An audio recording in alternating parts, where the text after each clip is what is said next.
आप सभी को प्रणाम करता हूँ। वड़क्कम। अन्ना जी मुस्कुरा रही है, अभी मुझसे कह रही थी, बोले बहुत मायूस दिख रहे हो, बात क्या है? मैंने कहा मैडम बहुत दूर से यात्रा करके आया हूँ, अच्छा नहीं लग रहा। तो अन्ना जी एकदम करीब आके बैठ गई, बोले अब कैसे लग रहा?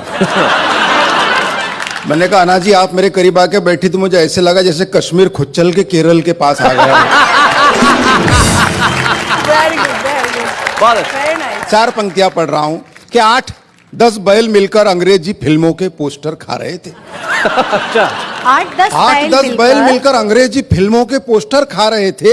यह दृश्य देखकर नन्हे नन्हे बछड़े ललचा रहे थे। अच्छा। थोड़ी देर पश्चात मुझे पता चली यह बात, तो मैंने एक बैल से पूछा क्यों रे, सारे के सारे पोस्टर खा लिए, बछड़ों को नहीं दिए? तो बैल गुस्से से बोला उस पर तो लिखा था केवल वयस्कों के लिए।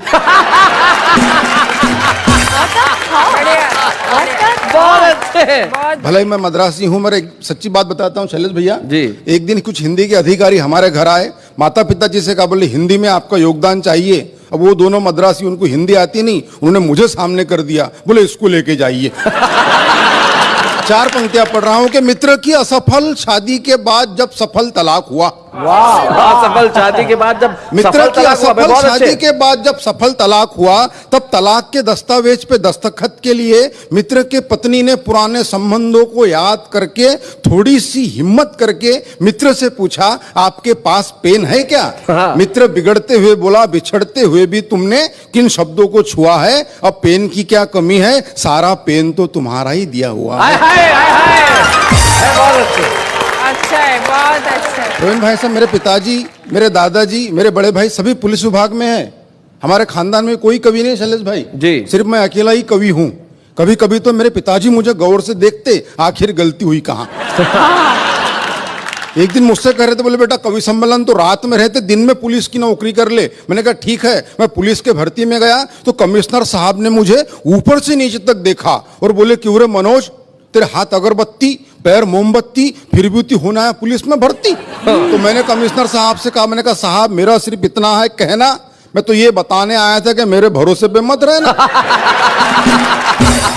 कमिश्नर साहब मुस्कुराए, एक कांस्टेबल को बुलाए, उसके हाथ से टेप लिया, मेरे छाती से लगाया, बोले मनोज मद्रासी छाती फुलाओ। मैंने अपनी छाती फुलाई, बोले बताओ देश के लिए क्या कर सकते हो? मैंने कहा कमिश्नर साहब अपने देश के लिए अपने खून की आखिरी बूंद तक दे सकता हूं।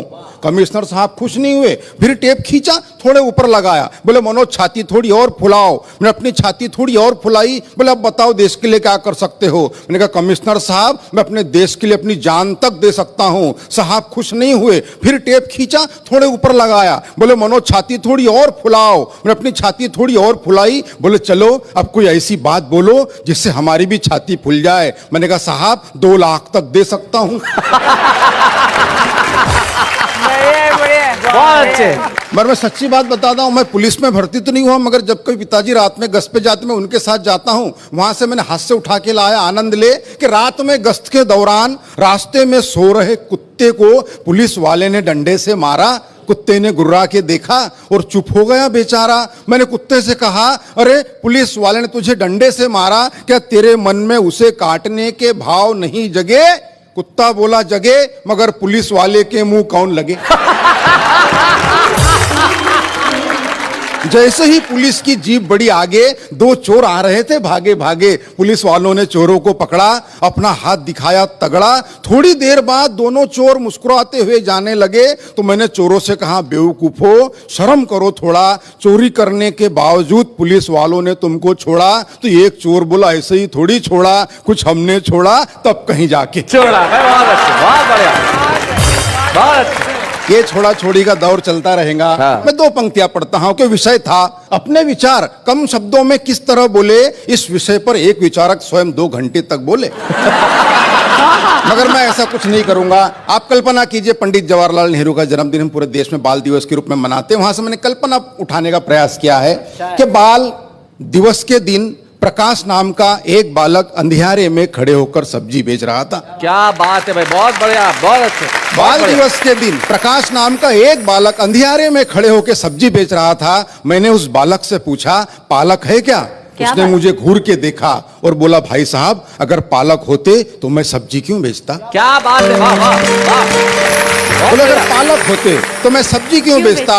मैंने कहा बेटा मैं उस पालक के बारे में नहीं पूछ रहा, ये बता ये पालक क्या भाव बेच रहा? उसने फिर मेरी तरफ देखा और बोले ले जाओ, वैसे भी आजकल पालक को भाव कौन देता? आहा आहा, क्या बात है। बोला ले जाओ, वैसे भी आजकल पालक को भाव कौन देता? तब जाके मैंने लिखा है कि कहीं छाव कहीं धूप होते हैं, बच्चे बच्चे भगवान का रूप होते हैं, कुल का दीपक बुढ़ापे की लाठी, जाने कैसे ख्वाब सजा लेते हैं, बच्चों का भविष्य उज्जवल हो इसीलिए माँ बाप अपना वर्तमान जला देते हैं। क्या बात है, वाह वाह भाई, वाह अच्छा। माँ बाप अपना वर्तमान जला देते हैं कि चेहरा चेहरा खिला खिला था, मित्र आज बरसों बाद मिला था, उसके ठाठ बाट देखकर कई विचार जागे मेरे खोपड़ी में, ऐसा लगा जैसे कृष्ण आए हो सुदामा के झोपड़ी में। वाह वाह वाह वाह। ऐसा लगा जैसे कृष्ण आए हो सुदामा के झोपड़ी में, मिलते ही बोला यार तू आ कभी नजदीक ही, मेरा बंगला है, गाड़ी है, नौकर है, चाकर है, विदेशी बैंकों में लॉकर है, सुंदर सी पत्नी है,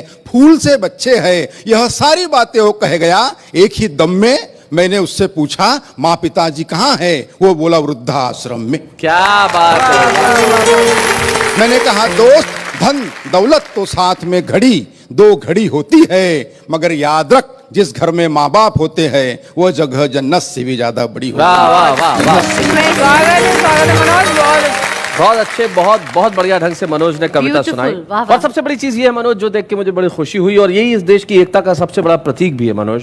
आपकी मातृभाषा तमिल है, आप रहते महाराष्ट्र अमरावती में है, वहां आपने पढ़ाई की, हिंदी में कविताएं लिखते हैं, और यही इस देश की सांस्कृतिक एकता का सबसे बड़ा प्रतीक है। तमाम भाषाएं मिलकर हिंदुस्तान बनती हैं, और अमरावती के मनोज मद्रासी जब हिंदी में कविता सुनाते हैं, ये हिंदुस्तान का सबसे बड़ा प्रतीक होता है। हम जोरदार ताली से स्वागत करें। मनोज